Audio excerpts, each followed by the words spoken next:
All right, it's been out for like 2 weeks. If you haven't seen it by now, you've got no one to blame, but I'm going to be talking about Infinity War in extreme detail, so, spoilers ahead.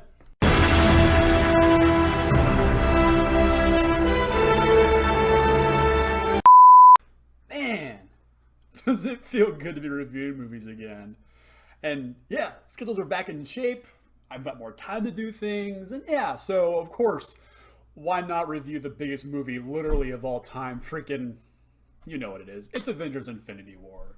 I don't have any notes. This is very unscripted. I'm gonna talk about not only Avengers Infinity War and what a great movie it was, but also sort of the greater Marvel Cinematic Universe, the MCU, if you will. And I have to get one thing out of the way right now.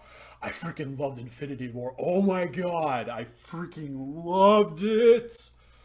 Oh my gosh, like, you want to talk about a kid who grew up, being kind of, being a nerd, being a dork, kind of being socially awkward most of his life, and really only having the characters in the pages of comic books and on in video games really to kind of you know make things feel better, man. Marvel, and to a lesser extent DC, which we'll deal with that later. They really just these movies speak to me on a level that I don't know if they resonate with you as much as they do with me, but there's something about these movies that are absolute magic. I absolutely adore them, even the bad ones.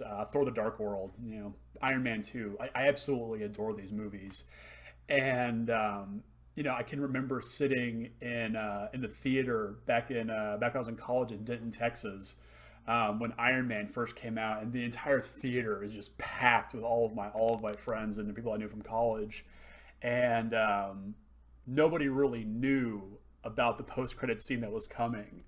But I remember, I forget the guy's name, basically yells, "Everybody sit down! There's more at the end of the credits!" And we're all thinking, okay, whatever.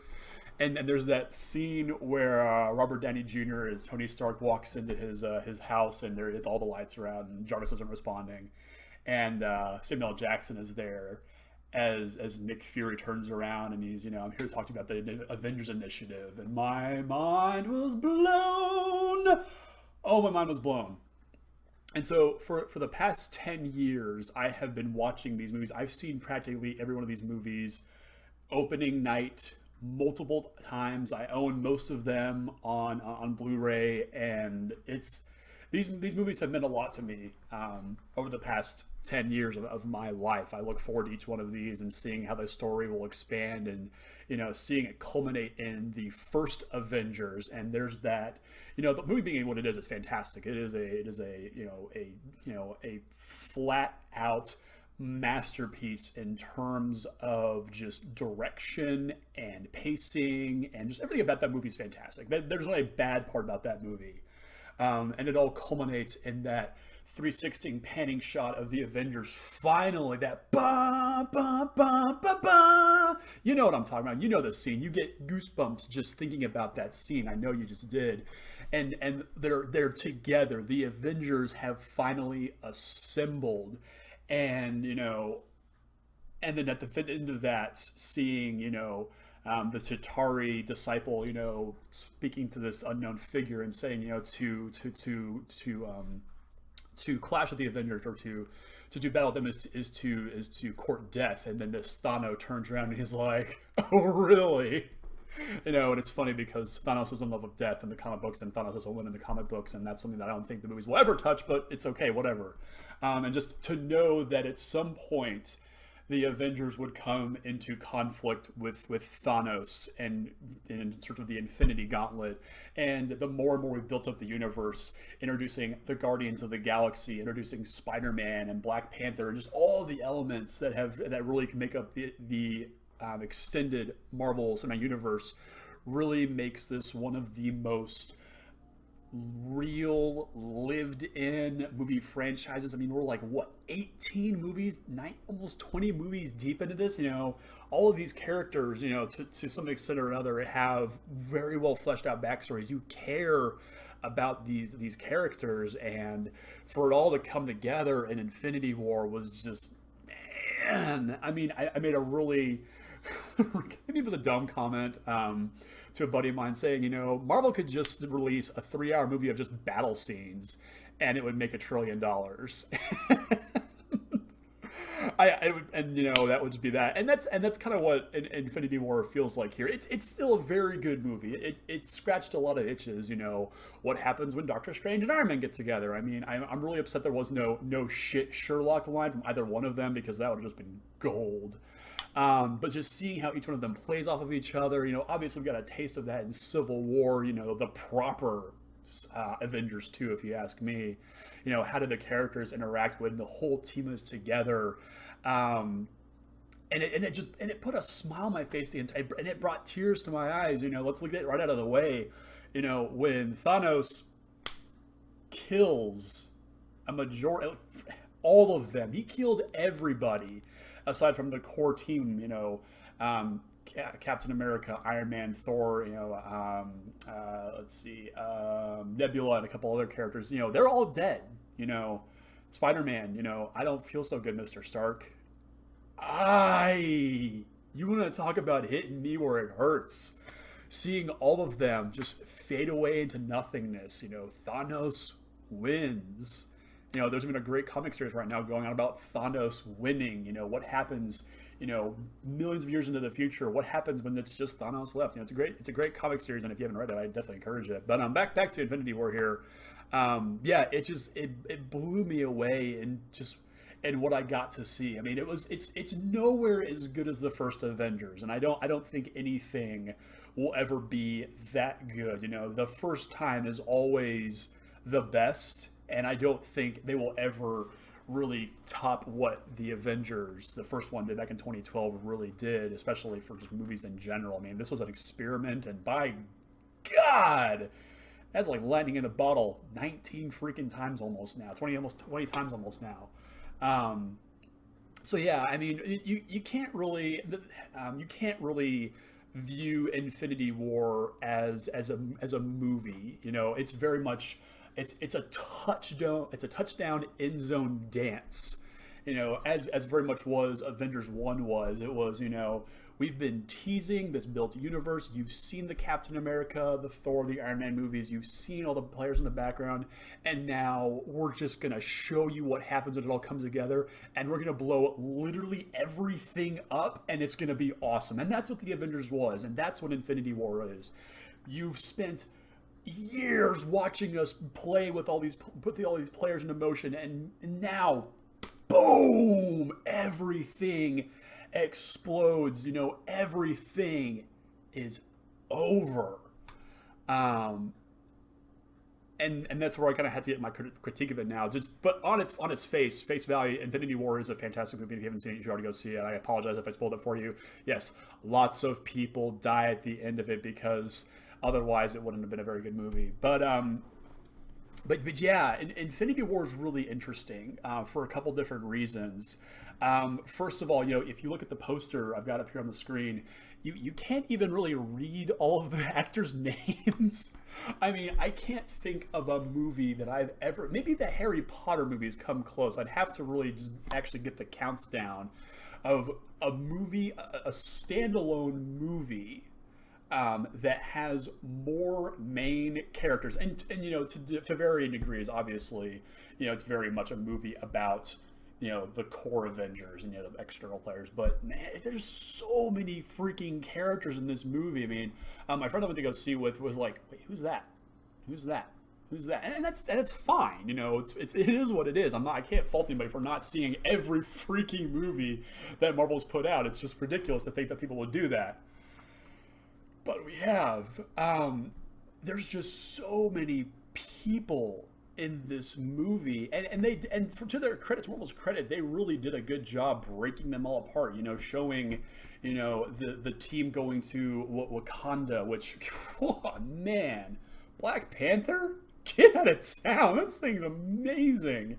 You know, if you thought Guardians of the Galaxy was a gamble, for a major movie studio to step up and say, yeah, we're going to do an Afro-futuristic sort of action movie with a 99% black cast.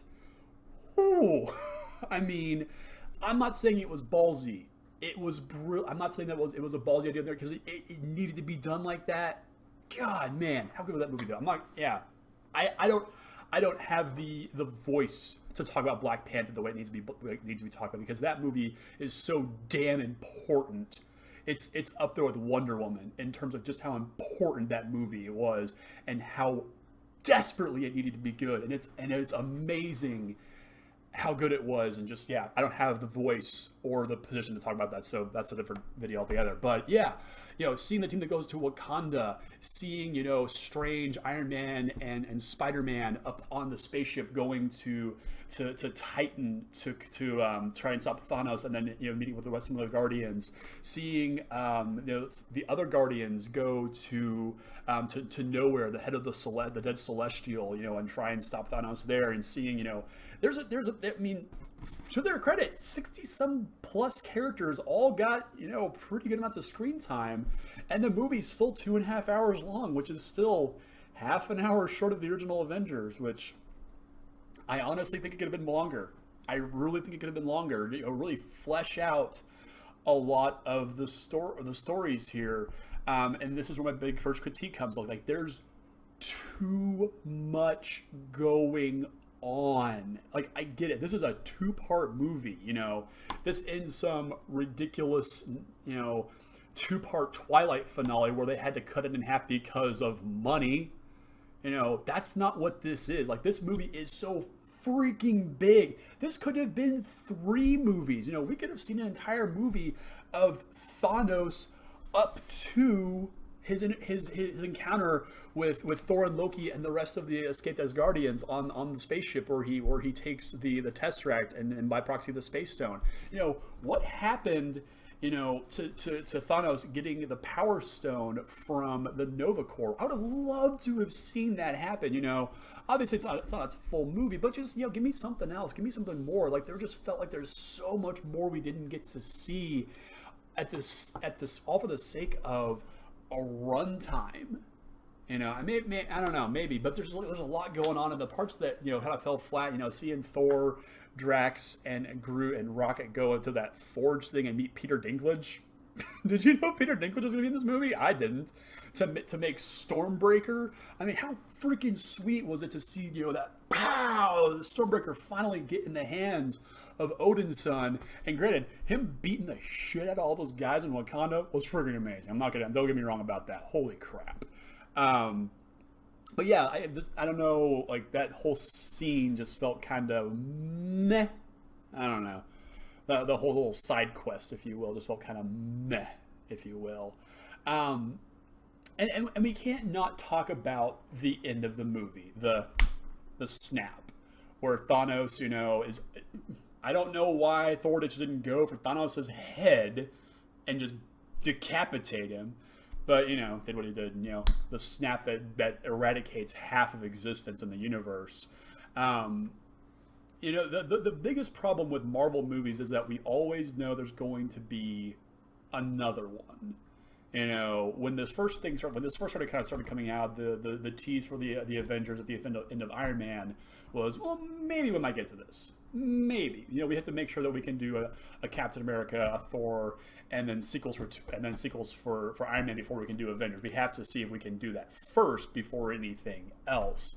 But we've known that Infinity War is coming, you know, and we know that Infinity War Part 2, you know, Avengers Forever or Avengers Assembled, which would be great for them to finally say, we know these things are going to come. So the snap is a little less effective. Yes, it's still incredibly heart-wrenching, you know, to see Peter Parker disappear in the arms of Iron Man, you know, to see T'Challa disappear. I mean, you know, all these characters that, you know, you've gotten, you know, one way or another, some sort of affection for, to just be going away. But in the back of your mind, you're like, they're just gonna come back. I mean, you know they're gonna come back. They're already doing a Spider-Man sequel. We're getting a Doctor Strange sequel.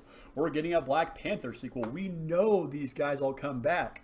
And of course, Marvel can't not tell us that they're making more movies every year at D23. I think the big Disney convention, they put this giant freaking poster on the convention hall that shows literally every movie from the beginning of their plan to the end of freaking time. And it's like, here's what we're gonna do. The surprise is all gone. I mean, occasionally we get some cool little things where the original title for Civil War was Serpent Society. Yeah. And then when they finally revealed it to be a Civil War, was like, oh my god. Oh my god. Yeah, stuff like that. But we know what's coming. We know that Ant-Man and the Wasp is coming at the end of this year. I mean, we've already seen, so obviously they survived the snap, or maybe it's during the same time as it's parallel to Infinity War. We already know that Captain Marvel is coming, and that needs to be amazing as well. Come on, Marvel, you can do that one. That's gonna be sick. We know that Infinity War Part 2 is coming. We know all these characters are going to come back. So the snap just doesn't mean as much. And it's and to that point, Disney's really become Marvel. Disney to an extent has really become a victim of their own success. They're 19, 20 movies into this now, and we always know they're just gonna make more. I mean, obviously, some of the core actors are at the end of their contracts. Robert Downey Jr., Chris Evans, Chris Hemsworth, all at the end of their contracts, and so we're gonna get a new status quo post Infinity War Part 2, Electric Boogaloo, whatever the hell they end up calling it. We're going to get new Avengers, and I hope they really dig deep into what they're doing right now, especially in the comics with, Riri Williams as Ironheart, the African-American female who is essentially Iron Man right now. Jane Foster is Thor right now. Let's do some really cool, interesting things. Let's see Sebastian Stan, Bucky become Captain America. Let's see these evolutions of these characters. Let's see those kinds of things happen. Let's see Peter Parker grow up and become Spider-Man. There's a lot of really cool directions we can take here that we'll get to eventually. But just because we know they're coming, it kind of lessens the appeal. And to an extent, it's really just, a product of internet culture. As a war, you can't not. I mean, I effectively turned off all of my alerts and follows of any kind of multimedia outlet on Facebook. So Cinema Blend was the big offender, Screen Rant, that was constantly why you should be worried about Thor the Dark World, whatever it is, why you should be worried about Thor Ragnarok, why the Justice League is not going to be very good. You get my point. It was just constantly that clickbaity bullshit that drags you in, and it's like, well, we already know this is going to happen. They just want a clickbait title to make you come in and read an article about, guess who? God, I can't. What's his? Tom Hiddleston, not Tom Hiddleston. Tom Spider-Man. God, I can't remember these guys' names. Who didn't he get along with on the set of Infinity War? God, who cares? It was Chris Pratt, by the way, but because he didn't get along with him because he was so freaking funny. It's not real conflict. I mean, these are all great people, but whatever. I had to turn all that off, and just because I was so sick and tired of always a screenshot or a set photo of somebody in a costume. I'm so sick of the overexposure to these movies. I want to go in with a fresh set of eyes and be surprised. I mean, what were the big surprises in Infinity War? I mean, Red Skull showing up, that was pretty cool. Gamora being sacrificed to the Soul Stone, pretty cool. But there weren't any. I mean, obviously, we knew people were going to die. That was obvious from the get-go. We knew people were going to die in Infinity War. And we knew these things were coming. The last time I feel like there could have been the last few good surprises that we've gotten out of the Marvel Cinematic Universe Ego being revealed as Peter Quill's father in the Guardians of the Galaxy Volume 2. Spider-Man showing up in Civil War, which ruined by the trailer. Just still to this day, I cannot understand. You've already got a movie that's going to show the superheroes beating the shit out of each other, and you got to close out your trailer with the on the rose flip. Hey guys, the little like you had to spoil that. God, damn it! I mean, these movies need to have surprising elements to them, and unfortunately, they just don't anymore. Whether it's from overexposure from all of the freaking trailers, or just these media outlets constantly hammering us with new information. Let's turn the valve off a little bit here, guys. I'm happy that the movies are going to be continuing to roll till the end of time, probably. The day that they recast Captain America, Iron Man, and Thor is going to be like, that's going to be a sad day for a lot of us, because we've grown up with these characters. As I mentioned, I've grown up with Iron Man and Captain America and Thor. I've grown up with these characters, and it's going to be a sad day when that helmet and it's not Robert Downey Jr. in there anymore. That's going to be a weird day for me, and it'll probably be for you too. And I'm glad to know that those are coming, but I don't need to know everything about it, before it happens. Let me be surprised. I want another, I'm here to talk to you about the Avengers initiative. I want another Thanos reveal at the end of Avengers. I want those things back. These are great movies, but we got to dial it back just a little bit. Yeah, everyone dying at the end of Infinity War. Surprising, yes. Unexpected? Not really. Who died? Yes. Mr. Stark, I don't feel so good. Again. Manly tears were shed at that point. So yeah, that's my big gripe. I'm droning on here now. My big gripe with Infinity War. Too much going on. And, the stakes, obviously, they keep getting higher with each of these movies. And obviously the smaller solo films is where you can really just kind of flex out the characters, story and whatnot. And the end of the world doesn't have to be every single time. But, you bring Thanos in, and the end of the world's kind of, the stakes. But I mean, let's quickly here, let's talk about Thanos and Josh Brolin and his portrayal of the character. They promised him this role 6 years ago when he sat on that big chair at the end of Avengers, and that was the first review. Like, whoa, Thanos is here, damn. I'm thinking to see him in Guardians of the Galaxy, a little bit at the end of Infinity War, and I'll do it myself, and yeah, I get the glove, I get the gauntlet. When I first you first see him, you don't get to see a lot of him in action.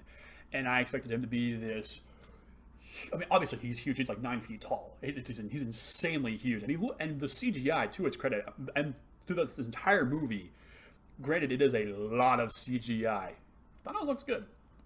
As does that Nebula shot where she's like dissected. What the Like, I wanted to be in the room when that idea was pitched. And like, guys, we're gonna fillet Nebula, and the camera's gonna pan, and we're gonna be like, fuck, man, wow. More moments where I just like, this is going places. Thanos, big, menacing. I expected him to be loud, bigger than life. I am the end all be all. I am the alpha and the omega. I think that's what I expected, just as big and as loud, kind of like Xerxes from 300, or just, as big and as bombastic as you could possibly imagine. I wasn't expecting this quiet and reserved and frankly, relatable villain. I mean, Loki, has been a great villain for, the longest time, and Michael B. Jordan's character from Black Panther, also very sympathetic and understandable, but man, when you get those quiet moments of Thanos talking about his planet of Titan and saying, I gave them a solution. Fair selection, let's rebalance the scales just by giving our planet a shot. When you understand his motivation, him sacrificing Gamora to the Soul Stone, the moment where she's laughing at him and is just like, you don't love anything, you can't get it, and he's just like, no, child, this is going to be the hardest thing that I have to do. Wow. And with little Gamora and him on her home planet and just come with me, child, there's a lot of complexity and a lot of depth to Thanos as a character. And wow, like when I was alluding back to what happened leading up to Thanos meeting Thor and Loki and taking the Tesseract and the Space Stone, maybe we could have made that a movie, Thanos Rising, or I don't know, Thanos Impaired or something.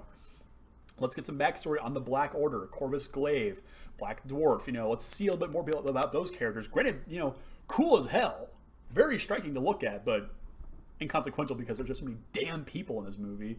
Maybe there's a backstory for Thanos other than just those little glimpses. Let's see Thanos and let's make him be the hero of his own movie. And then we get to this, and at some point you're like, oh man, I don't know if I should be rooting for the Avengers right now or if Thanos is actually right.